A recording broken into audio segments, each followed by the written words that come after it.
Hello, everyone. Welcome to our second breakout session for the afternoon down here in the Potomac Ballroom.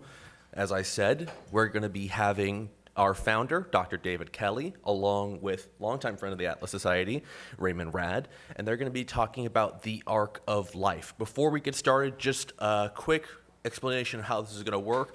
They're both going to speak for about 15 minutes, and then we're actually going to open it up into sort of group discussion for about 10 minutes with each of the people at your table to discuss some of the things that are brought up, and then we'll leave about 5 minutes or so for any last comments or maybe a few questions. So just the general format how it works. So without further ado, please give a warm round of applause for David Kelley.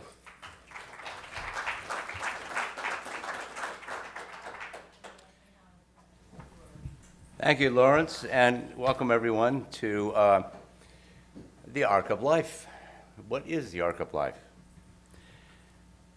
Well, suppose I ask you, what's the story of your life? Tell me the story of your life. We're on a long plane ride, we're friends, but there's a lot I don't know. Why don't you tell me the story of your life? We all have one, you know. And it's a narrative. And I use the word narrative to invoke its literary meaning of a process involving a protagonist going through development stages, challenges, triumphs, losses maybe, whatever, but they're all connected. They're connected by the fact that there's one protagonist that is the thread going through the story, and that it has drama to it. It has goals, challenges, victories, achievements. And every one of us has one, has a story we could tell about our lives. The only difference from a novel, like, say, The Fountainhead, is that we are the author as well as the protagonist. We get to write our own story to the extent that matters are open to our choice. Now, a narrative in literature does not include everything that might have happened that the author might have imagined for this character. Otherwise, it would be multi-volume. And the same is true of your life. What you remember are the things that made a difference to you, that stuck in memory. Okay? Your life and the memories, like, I don't know, your first date, the first person you kissed. I don't mean your parents or your Aunt Betty, but kiss for real. The children you raised, a business deal that gave you a special sense of achievement, writing a program, writing a book, publishing the book, an opportunity you missed, a turn in your life that you look back on with regret because it was a missed opportunity. The first time you read an Ayn Rand novel, and on I could mention, but those are the kinds of things that make up a narrative. Well, each of us has a unique narrative because we're unique individuals. But life also goes through predictable stages from childhood to old age and the end. That is the arc. And it's nicely reflected in one of Ray's visuals here. You see there's an arc actually in the heights of the persons ranked by age. A narrative can include things you did as an agent, and those are the things that we probably remember best, but we are also living in a world that we don't always choose all the elements. Things happen to us. And we try, as agents of our lives, responsible thinking people, we try to deal with them as best we can or avoid them if we can, but that doesn't always happen. Opportunities come along. I'm sure all of us can think of times when we got admitted to a college that we wanted to go to in the first place. We got admitted to a grad school or a medical program or whatever. We got a job in some place, some city that we've never been, had never thought of moving to, but hey, that's a great job, so I'm moving. And down the line. But we are agents. We are responsible for many of the choices, making choices when circumstances present us with those choices. And to the extent that you see yourself as an agent, it's natural to see yourself as in the way that Ayn Rand and Objectivism think are our highest values in terms of you have free will, we have rationality, the power to use our minds, which we can exercise or not. We have purpose, which we can choose a purpose and follow it consistently or just drift from one thing to another. And self-esteem, the self that we cultivate and live in and through all of our lives. That's what binds us over time as an identity. Now, the starting point for this whole talk, and this is a topic that Ray and I and others have discussed previously, the objectivist ethics has a kind of static approach. It lays out the values, such as the cardinal values that I just mentioned, that support our lives and further our lives. And by and large, they're stated as, here's how to live. Here's how to live. But they're kind of designed for an adult, a mature adult. But even life does go through stages. A child, you can't apply the same standards of rationality and integrity and productiveness and self-esteem to the child as you would aim for yourself or expecting other people your age. But there is a lifespan, and the values may be continuous over time. These are very abstract points. But bringing them down to earth is, and living them means different things at different ages. And we all, those of us who have lived long enough with this philosophy have thought a lot about this and experienced it. So we want to talk about the differences that a dynamic view of the values and the ethics, the difference it makes to the way we think of the ethics and of our own lives.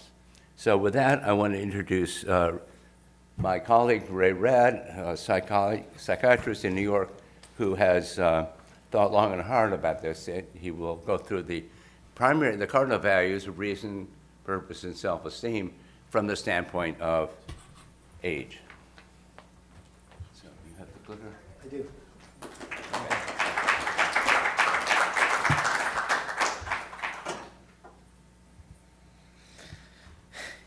Yeah. So thank you, David. So as David was mentioning, there's a way in which the values differ and mature and develop over the course of life, and I want to go through each of them and talk about that, and then we're going to turn it to you because we think this is helpful in discussion to reflect on some of this.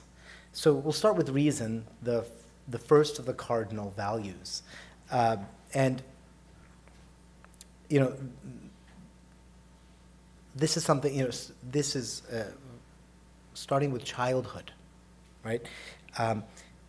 This is a time of rapid expansion of cognitive ability, right? We're all born, with very limited cognitive ability, but it expands rapidly.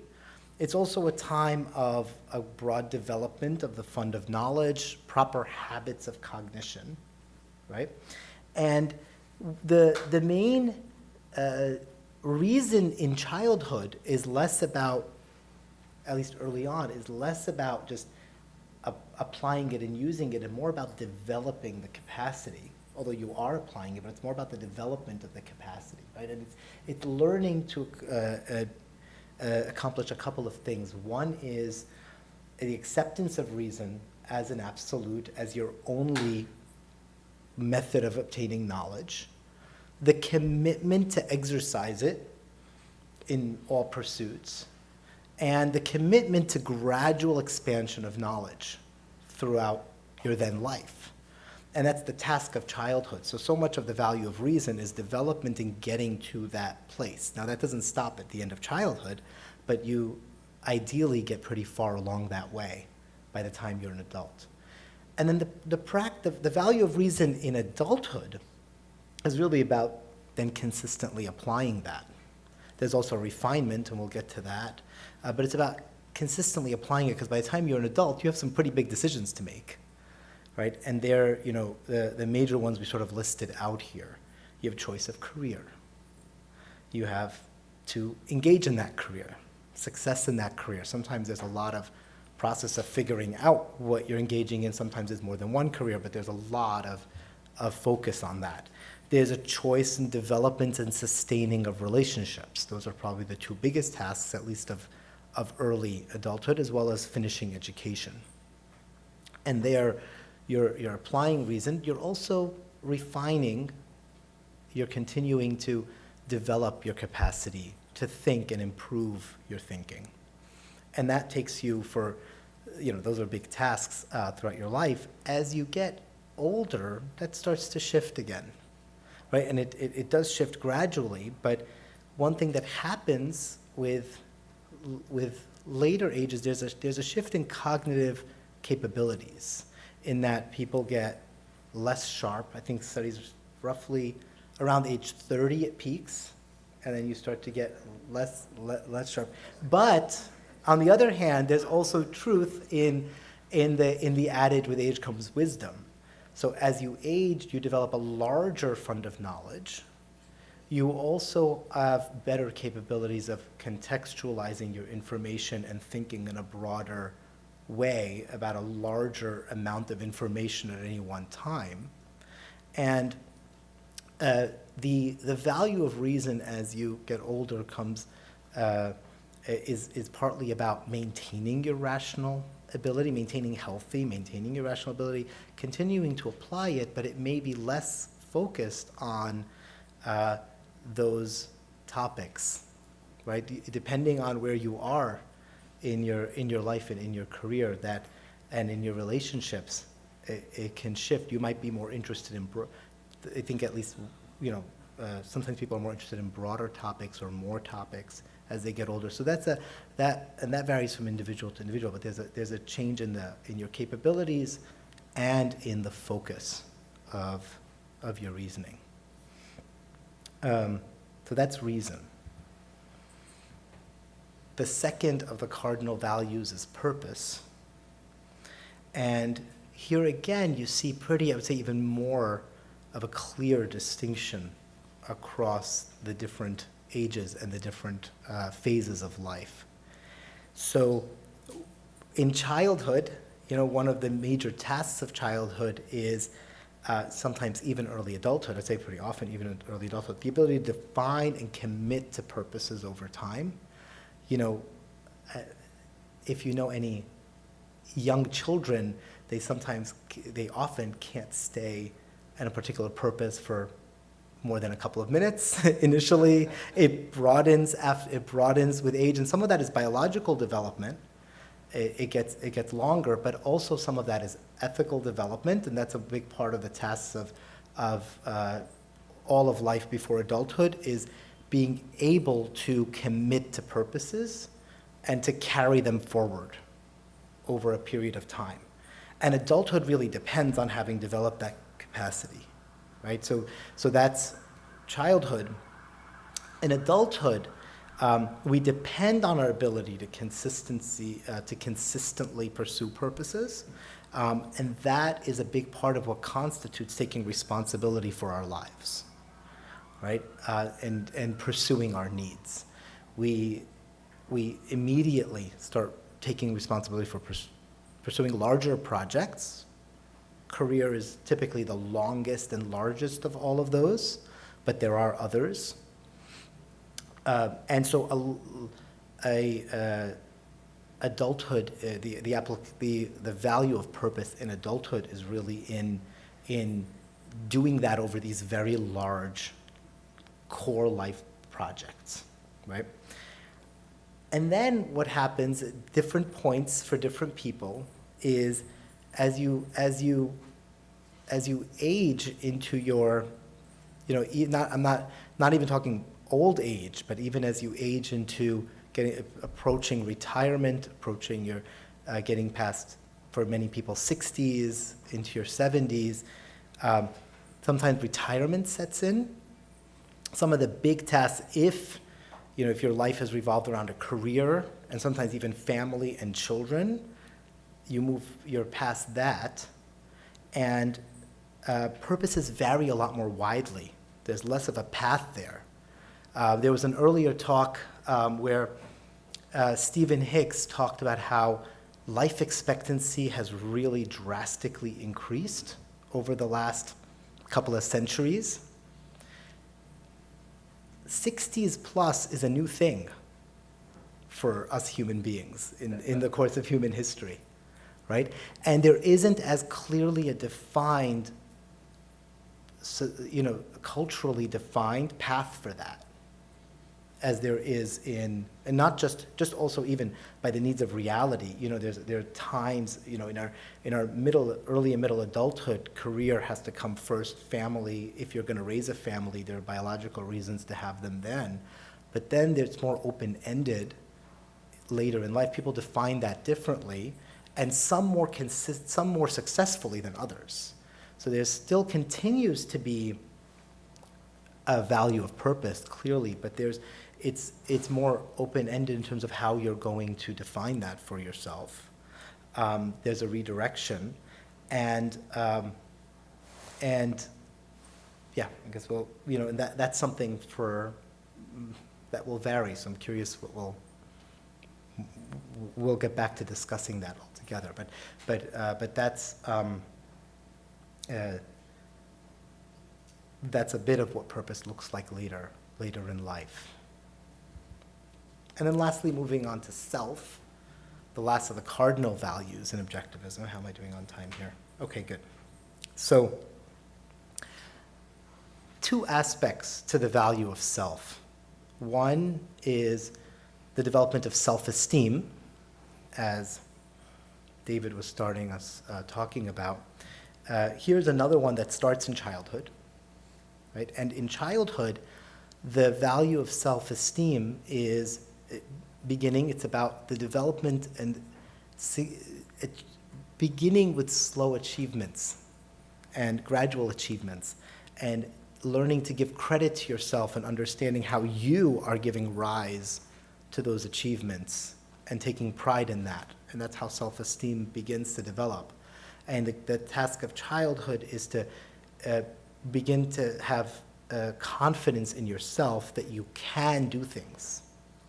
And you need that, because when you get to adulthood, self-esteem becomes really an essential requirement for independence and operating as an independent adult, right?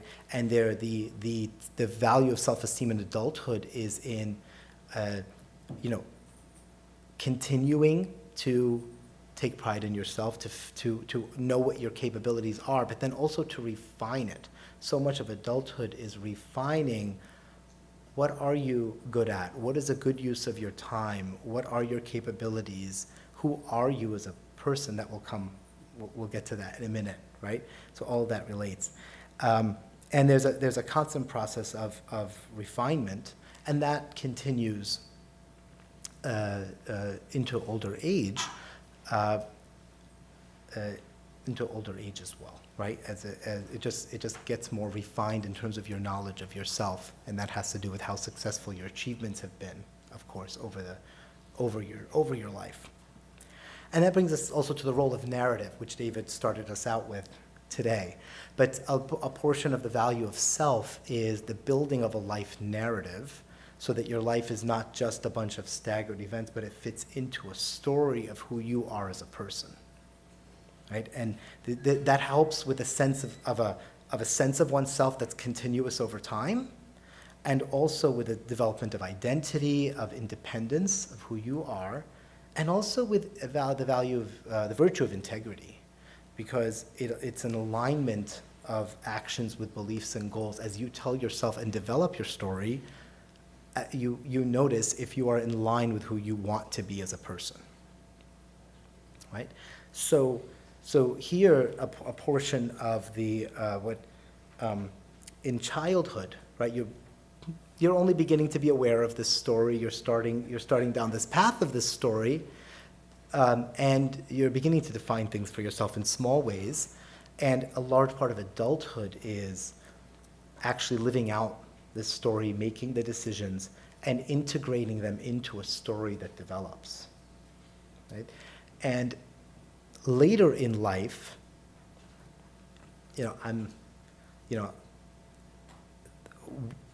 that might vary from person to person to some extent, but you continue to build your story, but you also put the story together more, reflect on your story, what your life has been to date, and that's a portion of what later life looks like in that sense. So that's a brief sort of summary of how these values vary over time, and with that, we'll take a step back, and we think this can be a valuable discussion because these things vary a lot from person to person. We thought it'd be valuable to take 10 minutes in our tables to talk about a couple of questions, and then for us to then re-engage together and hear a little bit of what's coming up in the discussions. So we're going to give each table a cardinal value. So this line of tables, reason, these three, all the way back there. These two tables, purpose, and then Richard, your table in the back, and this group of people, self. Sorry?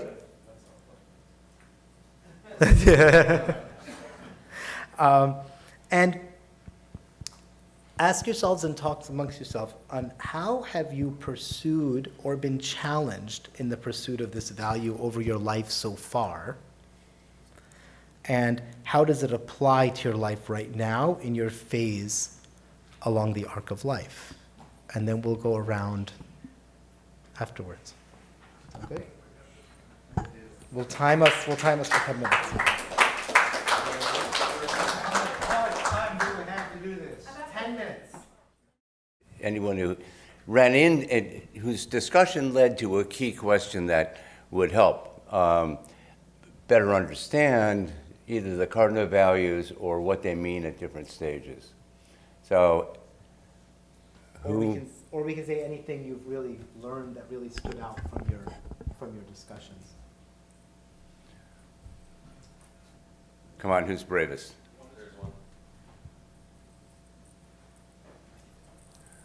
Oh, Phil, you're always the first. I know, I pay good money for this. I had an insight about myself that my parents were rather negative and very strict. I wanted to be a writer when I was like 12, and my mother lived through 2 world wars and the Great Depression. Don't do that, you'll starve. And so I allowed myself to be channeled into other areas, and it wasn't really who I am. So myself was suppressed as a child, and it's only gradually emerged, and another 20, 30 years, it'll be there completely. Ray, do you want to talk about that? You're talking about parental influence to discourage what, in retrospect, would have been a natural line of development for you. Yes, that's what I was trying to say. Yeah, that seems, there are an awful lot of stories of that, and I'm sure some of us in the room have them. Because one of the things parents do, I'm not a parent myself, but I'm told, is try to give their kids some guidance, some standards of behavior, how to deal with other people, how to conduct their lives, but a lot of it is traditional or religious or dogmatic or authoritarian, and which doesn't help the child development. I mean, that's my take. Now, you are a parent and a psychiatrist to boot, so anything you want to add to Phil's question? Yeah. So I mean, I think that hangs on self, and it also hangs on the purpose, right? Because you kind of are choosing a line of work, and there's so many considerations in that. And one of them is it going to make money? And one of them is, am I going to be successful at it? And one of them is, what's the environment and life like for someone in that line of work? And that's all one of the tasks of the application of reason early in life, in the defining of purpose. And some of that is taking advice from people who might have gone through more of it. So it's a lot of factors, and it's very hard to, that's part of why it's hard to make that decision. And people sometimes come back to dreams that they had earlier that they felt weren't practical later in life, and that happens too. Okay, there we go. So our table talked about purpose, and I mean, one of the themes that came up, that I think came up, was how it has changed over time for each of us. We have some seniors here. Well, I guess you can call them seniors, and it's just dramatic how early in life, how there's this thought, something clicks, like that's what I want to do, and pursuing it, and that's the purpose. And then later in life, after retirement, you have to figure it out. Now, in my case, I mean, I had that experience, of having that strong desire to succeed in a particular career. I won't go into the details. Retiring, and then later in life, which is recent for me, losing everything. Well, I shouldn't say everything. The most important thing to me in life, which is my wife, and she passed away. I'm not trying to get sympathy here. I'm just saying that was huge in terms of my life. Everything turned upside down, and that's 2 years ago that happened. I still don't have a purpose. I'm still searching, and it's the most awful, awful place to be, not to have a purpose. So I don't know if I accurately described, do you think? Okay. Well, thank you. That's a brave comment, and I'm very sorry for the loss. Did that because, the marriage and raising a family is, for many people, one of the key and sometimes the most important value or purpose that they pursue.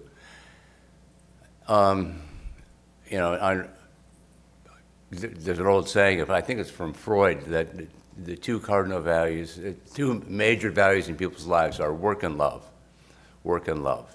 And I think at that level of abstraction, Ayn Rand would agree.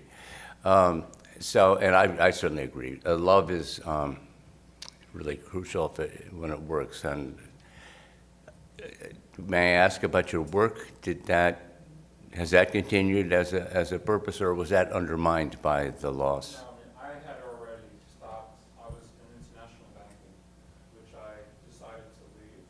So my purpose after that was very clear. I was still doing it before when I was working, but now it was totally focused on the two of us, enjoying life, traveling, just having a great time, and it was wonderful. It really was. And it was just great. It's like, wow, I worked many, many years, and I achieved success, and then I was enjoying that success. And then, like, boom, I mean, literally like this. The Oh. whole thing was gone.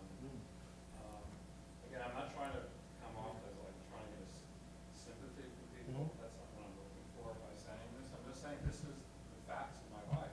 Yeah. And it's important to realize Yeah. for anyone, I'm not trying to be Yeah. fatalistic in any way, like your life can end like that, but it's actually true that things happen without Yeah. any expectation, and Yeah. completely out of your control. Yeah. Yeah. You can just turn everything around. And it's emotionally, psychologically very difficult dealing with this. I've always been very successful in being able to deal with things, but this one just totally blew me Yeah. away. It's a great example of just how, even there's so many unpredictable things in life, right? So we're we're making a life narrative as we're going through. Sometimes that means we're anticipating things and we're planning out. I'm living with you forever, or all this stuff is happening in the future. And then we're developing purposes and committing to them. And then sometimes we have to. This is why reason is ultimately the most important value. That we always have to have reason as the one thing that we can fall back on to reassess where we're at and reorient ourselves. But big changes in life take a long time to readjust to. And that's a good example of it, right? And that's a part of, we have to this too, is that emotion can be overwhelming and it can just take over. And I can use my frontal lobe and have reason, but the emotional side, that's the hard part. The reason part is easy, actually. It's the emotional part that's very difficult dealing with. Thanks for sharing. Thank you for that, sharing that. We're about out of time. Oh, we're right at time? Okay, Well, time for. all right. 41 seconds, okay. That's a serious note to end on, folks. So, thank you all for listening, and I hope these conversations will continue. I think looking at the ethics from the standpoint of the arc of life just gives you a different perspective and a different way of applying the philosophy to where you are in your life. So I hope this was valuable. Thanks for coming.